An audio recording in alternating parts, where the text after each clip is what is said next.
We're called to be a royal priesthood, not slaves to mankind. Now, are we to serve? Absolutely. I mean, Jesus shows us how.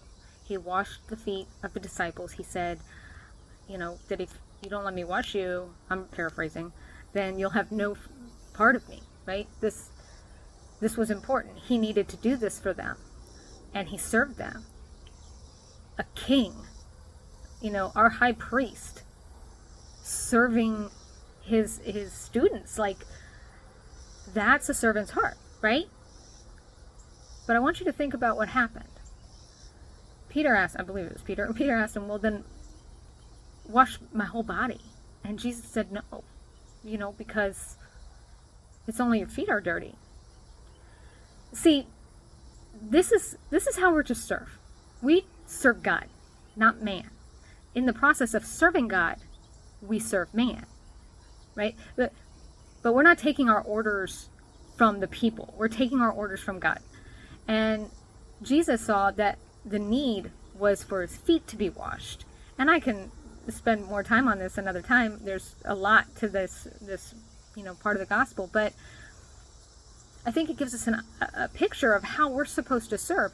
Just because you want to serve God does not make you a slave to man. Just because, you have to help everything. I heard a saying, and I don't know where I heard it from, so I can't quote the person or where it came from, but not every need is a call, right?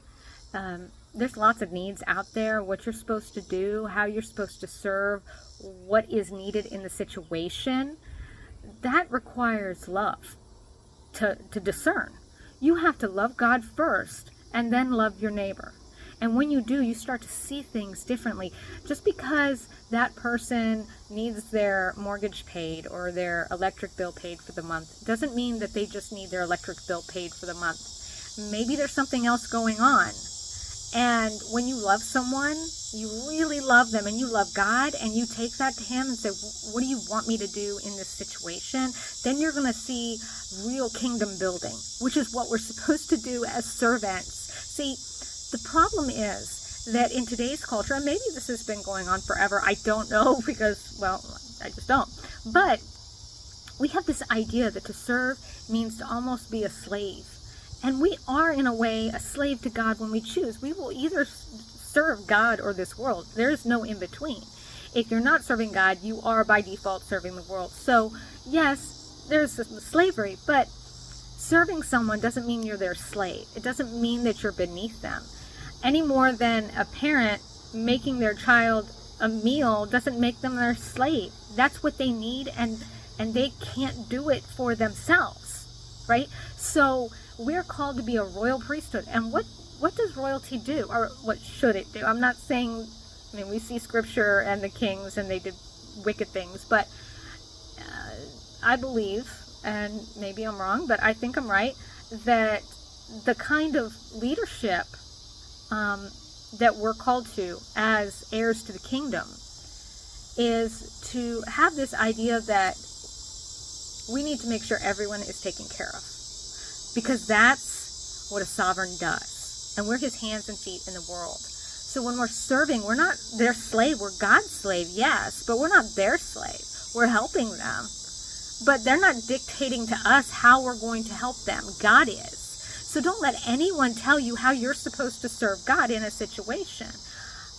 If you don't know what to do, read scripture. Find examples there. Ask someone you trust. But if you can just go to the Lord in prayer and have that discernment of how you should handle a situation, that's what you're supposed to do. And that's how you become a true kingdom builder, right? Because we're building each other up.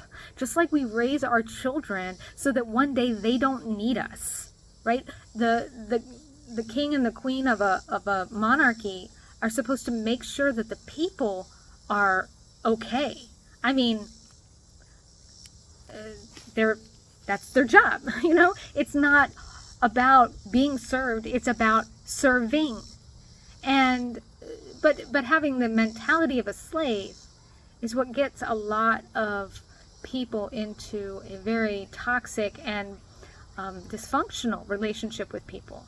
Not having those boundaries of saying, just because you want something doesn't mean that I'm going to give it to you, or doesn't mean that I'm going to just do it. I'm going to serve God, not you. And I trust that whatever I do in that situation, if my heart is to serve God and to love Him and to love my neighbor as myself, then I am going to do exactly what I need to do. And I have to have faith in that. And if I'm wrong, guess what? He'll correct me. He is good and faithful. He will teach us. So if you really want to serve,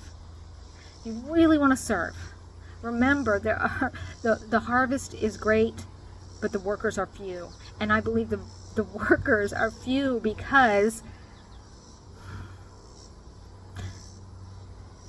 they're enslaved to man. We can't serve two masters. We either serve God or we serve the world.